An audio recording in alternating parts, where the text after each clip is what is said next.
शमशेर पठाण आता आपल्यासोबत आहेत, निवृत्त एसीपी आहेत. शमशेर पठाण, मला सांगा की मुळामध्ये बॉलिवूड सलमान खान हे खरं म्हणजे प्रतीक आहे, पण आपण बघतो आहोत की अनेक वेळा म्हणजे खरं म्हणजे सलमान खानचं नाव होतं म्हणून कदाचित एवढी चर्चा तरी झाली, पण या प्रकारची मस्ती माज असणारे अनेक जण की ज्यांना पैशाची मस्ती आहे, माज आहे, असं आपण बघतो आहोत. तुम्ही निवृत्त एसीपी आहात, तुम्ही सगळी पोलिसी व्यवस्था बघितलेली आहे. मला एक सांगा की कायदा आणि सुव्यवस्था म्हणून या सगळ्यांच्या संदर्भामध्ये काही सगळ्यांमुळे काही अडचण निर्माण नाहीत का होत, आणि ते दूर करण्यासाठी, तो माज उतरवण्यासाठी पोलीस काय करतात, काय करायला पाहिजे, काय वाटतं?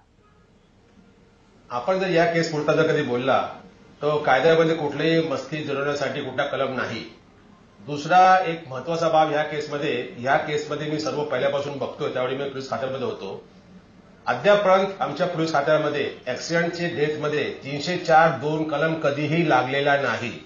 ही पहिली एकमेव केस आहे पोलीस खात्यामधली का ज्यामध्ये ऍक्सिडेंटल डेथमध्ये 304(2) कलम लावलेला आहे. सर्वात पहिले म्हणजे असा एफआयआर जो होता तो एफआयआर होता 304(अ) खाली. 304(अ) म्हणजे हायगाईने मृत्यूचं कारण बनणे, आणि त्याप्रमाणे त्यांना तो अटक झाला, त्याला बेल झाली.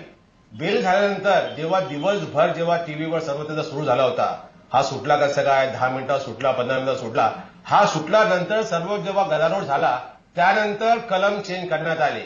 ते काय बरोबर नाही. I am opposing that thing. का सेलिब्रिटी आहे म्हणून त्याला तुम्ही कलम वाढवलेले आहे आणि सेलिब्रिटी म्हणून त्याला शिक्षा झालेली याच्यामध्ये. कारण की 304(अ) मध्ये अद्यापर्यंत माझ्या आयुष्यामध्ये कुठल्याही आरोपीला शिक्षा झालेली नाही.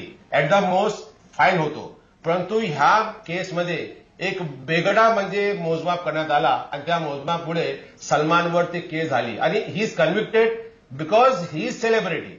हे माझा त्याच्यामध्ये स्पष्ट मला बोलणं. शमशेर पठाण, तुमचं असं म्हणणं आहे का की सलमानवर अन्याय झालाय?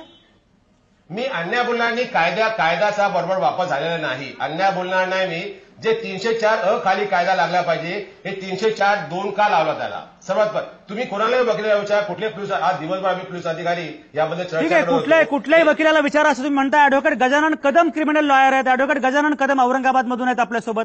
मला सांगा गजानन कदम, तुम्ही क्रिमिनल लॉयर आहात, आता शमशेर पठाण असं म्हणतायत की हा अन्याय आहे एका अर्थानं, या ज्या प्रकारचे कलम लावलेले आहेत. काय म्हणणं आहे तुमचं, तुमची काय भूमिका आहे? शमशेर पठाण यांनी आता जे सांगितलं त्याच्याबद्दल असं बोलता येईल की आतापर्यंत पहिलीच वेळ आहे ही जिच्यामध्ये जनरली काय असतं की 302चं कलम लावलेलं असतं कुणाचा मर्डर वगैरे म्हणून, आणि मग हे 304(2) खाली ही पहिल्यांदा याच्यामध्ये चार्जशीट दाखल झाली आणि याच्यामध्ये प्रायमा फेसी प्रथम दर्शनी फक्त आपल्याला 304(ए) म्हणजे डेथ बाय निग्लिजन्स असं म्हणता येईल.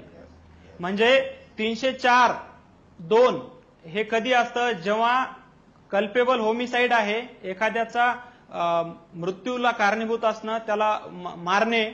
आणि मला असं वाटतं की 304(2) जे आहे त्याच्यानुसार जी सजा झालेली आहे त्याच्यामध्ये त्या व्यक्तीला जाणीव असते की त्याचा मी पुढच्याचा हे जे काही कृत्य करत आहे ड्रायव्हिंग, त्याच्यामध्ये मी दुसऱ्याचा मृत्यूला कारणीभूत ठरेल किंवा माझ्यामुळे दुसऱ्याचा जीव जाईल, हे जेव्हा माहीत असतं तेव्हा 304(2) असतं. त्यामुळं मला असं वाटतं की सलमानला निश्चितच या प्रकरणामध्ये बिलकुल माहिती नव्हती, नॉलेज नव्हतं की याच्यामध्ये याच्यामध्ये तो कुणाचा तरी मृत्यूला कारणीभूत राहील किंवा त्याच्यामुळे कोणीतरी मरेल. त्यामुळे याच्यामध्ये 304(ए) हे योग्य कलम होतं जे अगोदर लावण्यात आलं होतं आणि त्या कलमानुसार सजा फक्त 2 वर्षाची आहे. अच्छा, हर्षद निंबाळकर एकूण यांचं असं म्हणणं आहे की हा सलमानवर एका अर्थानं अन्याय आहे आणि सलमान खान आहे, सेलिब्रिटी आहे म्हणून निष्कारण कलम वाढवण्यात आली आणि त्यामुळे शिक्षा 5 वर्षांची झाली. प्रत्यक्षामध्ये सलमानचा अपराध काही एवढा मोठा नाहीये, त्याला 2 वर्षांची शिक्षा पुरेशी आहे. अशा प्रकारची भूमिका शमशेर पठाण आणि ऍडव्होकेट गजानन कदम असे दोघंही मांडतायत. हर्षद निंबाळकर, काय म्हणणं आहे तुमचं? नाही, हा 304(अ)चा गुन्हा आहे. हे कोर्टामध्ये सलमानच्या बाजूने केस चालवताना मी सुद्धा म्हटलो असतो, पण आता याच्यामध्ये असं झालंय की सुरुवातीला जरी चार्जशीट 304(अ) खाली पाठवलं होतं, म्हणजे जे फक्त ऍक्सिडेंटच्या गुन्ह्यामध्ये 304(अ) लावण्यात येतो, पण त्याच्यानंतर हे मॅटर सुप्रीम कोर्टापर्यंत गेलं. हायकोर्टाने सुद्धा 304(अ) लावला होता, सेशन्स कोर्टाने 304 पार्ट 2 लावला होता, पण त्याच्यानंतर सुप्रीम कोर्टात जेव्हा मॅटर गेलं तर सुप्रीम कोर्टाने असं धरलं की याच्यात 304 पार्ट 2 होऊ शकतो आणि परत मॅजिस्ट्रेट कोर्टाकडे ही केस पाठवण्यात आली आणि मॅजिस्ट्रेटला सांगण्यात आलं की कुठला सेक्शन लागतो हे तुम्ही ठरवा, आणि त्याच्यानंतर मॅजिस्ट्रेटने 304 पार्ट 2 लावला आणि कमिट केली सेशन्स कोर्टात, कारण 304 पार्ट 2 लावला तर ती सेशन्स कोर्टात केस चालते आणि त्यामुळे सुप्रीम कोर्टापर्यंत हा मुद्दा गेला होता. त्यामुळे आता आपण 304 होतं हे म्हणण्यात काही अर्थ नाही. शमशेर पठाण तुम्हाला हर्षद निंबाळकरांचा हा युक्तिवाद मान्य आहे का? काय म्हणणं आहे? अजिबात मान्य नाही, कारण की यांना केसची माहिती नाही. एक मिनिट, यांना माहिती नाहीये, कारण की जेव्हा केस झाली सकाळी त्यांना जामीनवर सोडण्यात आला 304 प्रमाणे. नंतर जेव्हा टीव्हीमध्ये जेव्हा बोंब सुरू झाली त्याच दिवशी म्हणजे सकाळी तो कलम पोलिसांनी लावलेला आहे, तो कलम कोर्टाच्या आदेशाने लावलेला नाही. आणि ह्या केसमध्ये 304(2) खालीही चार्जशीट गेलेली आहे. 304 खाली या केसमध्ये चार्जशीट कधीही गेली नव्हती. म्हणजे हा युक्तिवाद का कोर्टाने दिला आणि सुप्रीम कोर्टाने आदेश दिला, अजिबात नाही. कलम लावणे हा काम पोलिसाचा आहे आणि एकदम पुढे अपवाद असेल तर एखादी कोर्ट त्याच्यामध्ये इंटरफेअर करते, परंतु ह्या केसमध्ये कुठल्याही कोर्टाने कलम लावण्यासाठी आदेश दिले नव्हते. या केसमध्ये पोलिसांनीच कलम लावला. बरोबर. शमशेर पठाण तुमचे मुद्दे पोहोचले. हर्षद निंबाळकरांना उत्तर द्यायचंय आणि त्यानंतर मग मी हेमंत देसाईंकडे येणार आहे. हर्षद निंबाळकर, सुप्रीम कोर्टाचा आदेश झाला होता, त्याच्यानंतर मॅजिस्ट्रेटनी तो चार्ज फ्रेम केला, म्हणजे चार्ज फ्रेम करू शकले नाही पण तो गुन्हा लावून सेशन कोर्टात वर्ग केला. ते चॅलेंज सलमान खानने केलं नव्हतं. ते चॅलेंज परत सुप्रीम कोर्टापर्यंत सलमान खान करू शकत होता पण ते चॅलेंज केलं नाही. त्यामुळे 304 पार्ट 2 खाली केस चालली आणि आता तर साक्षी पुरावा झालाय आणि सेशन्स कोर्टाने निकाल दिलाय. त्यामुळे आता निकाल बरोबर आहे का नाही हे फक्त उच्च न्यायालय ठरवू शकेल. मी किंवा शमशेर पठाण किंवा माझे औरंगाबादमधले मित्र हे ठरवू शकणार नाही. सेशन कोर्टाने साक्षी पुरावा ऐकून हा निकाल दिलेला आहे. हायकोर्ट आता वरची कोर्ट आहेत हे बरोबर आहे. जर सलमान खान निर्दोष असेल तर उच्च न्यायालय आणि सर्वोच्च न्यायालय हे सलमान खानला निर्दोष करू शकतात. पण आपण आता म्हणू शकत नाही, कारण आता पुराव्यानंतर सेशन कोर्टाने शिक्षा दिली आहे. त्यामुळे 304 पार्ट 2 होतं का 304A होतं हा मुद्दा आता राहिलेलाच नाही. या मुद्द्यावर बोलण्यात काही अर्थच नाही. आपल्याकडे कायद्याने सगळ्या गोष्टीवर बोलायला लागतं आणि त्याच्यासाठीच कोर्ट आहेत.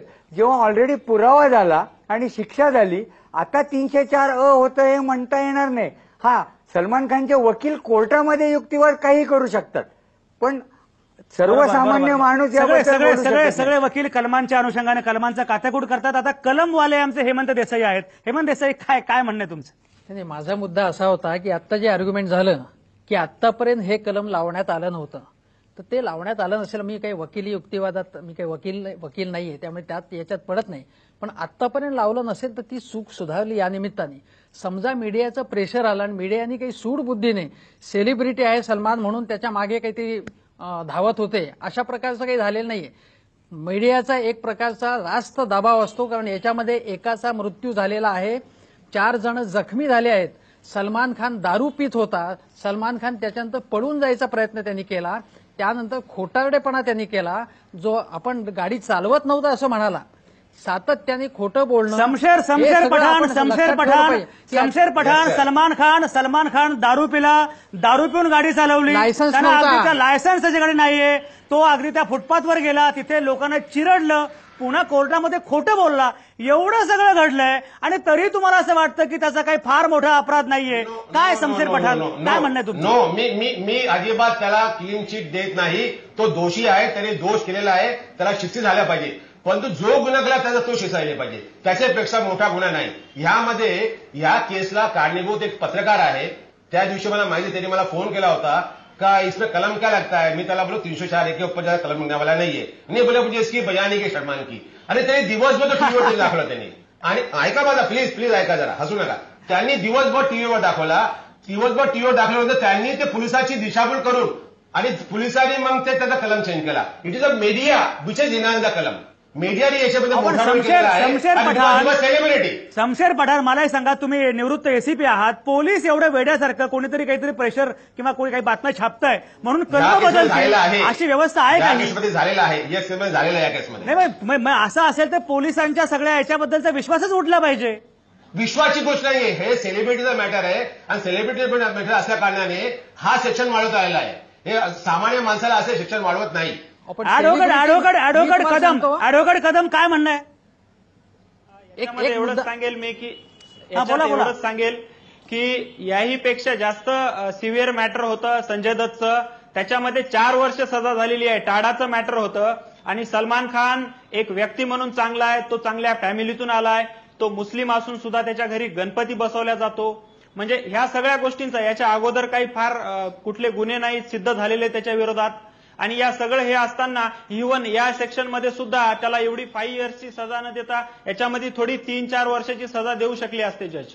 म्हणजे या गोष्टीचा सुद्धा मला विचार व्हायला मला हवा मला होता. कळत नाही, गजानन कदम तुम्ही यार तरुण काय? आहात, तुम्ही काय सलमानचे चाहते म्हणून हे बोलता आहात का? नाही, सलमानचे अगदी fan नाही, आहात का अगदी तुम्ही? नाही.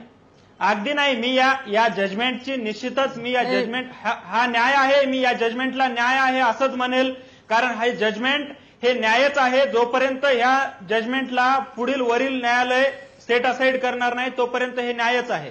नाही हर्षद निंबाळकर मला सांगा, गजानन कदम जे बोलतायत कदाचित ते चाहते असतील सलमानचे, मी स्वतःही सलमानचा चाहता आहे, मुद्दा हा नाहीये. सलमानला अभिनेता म्हणून तो आवडणं किंवा काय हा मुद्दा वेगळा आहे. पण ज्या प्रकारे आता सगळे म्हणजे ॲडव्होकेट कदम असतील किंवा शमशेर पठाण असतील त्याची भूमिका मांडतात की मुळामध्ये एवढी शिक्षा करावी, एवढा काही गंभीर अपराध केलाच नाही सलमाननं, अशा प्रकारची भूमिका मांडली जाते. ॲडव्होकेट निंबाळकर तुमचं काय म्हणणं आहे? नाही, माझं असं म्हणणं आहे की शिक्षा किती द्यायची हा प्रश्न त्या कोर्टाचा आहे. नाही एक लक्षात दोन घ्या, गोष्टी कोर्टाचा असतात. नाही ॲडव्होकेट निंबाळकर ते सोडून द्या. दोन तुमचं गोष्टी म्हणणं काय असतात. मला सांगा. 2 गोष्टी असतात. एक म्हणजे त्याच्या विरुद्धचा जो खटला आहे तो सिद्ध होतो का नाही हा पहिला मुद्दा आहे. तर तो सिद्ध झाला. आता सिद्ध झाल्यानंतर शिक्षा किती द्यायची हा मुद्दा मी परत रिपीट करतो फक्त त्या कोर्टाचा आहे. कारण जास्तीत जास्त शिक्षा त्याच्यात 10 वर्ष दिली जाऊ शकते. कमीत कमी शिक्षा किती द्यायची हे 304 पार्ट 2 मध्ये कुठेही लिहिलेलं नाहीये.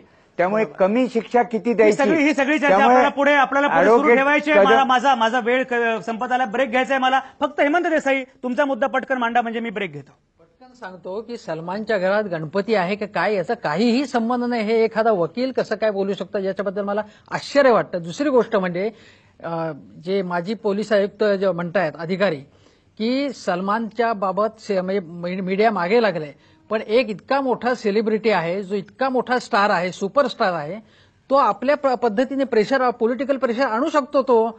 आणि त्यामुळे केवळ मीडियाच्या प्रेशरमुळे एवढं गोष्ट घडली असेल तर तो काउंटर प्रेशर आणलं असतं ना. हा मुद्दा का नाही लक्षात घेत. आणि तसं त्या प्रेशरला बळी न पडता न्यायालयाने अतिशय चांगल्या प्रकारे न्याय केलेला आहे आणि तो आपण मानला पाहिजे असं मला वाटतं. ठीक आहे, सगळी चर्चा आपल्याला अशीच पुढे सुरू ठेवायची. आता मी घेतो एक छोटासा ब्रेक.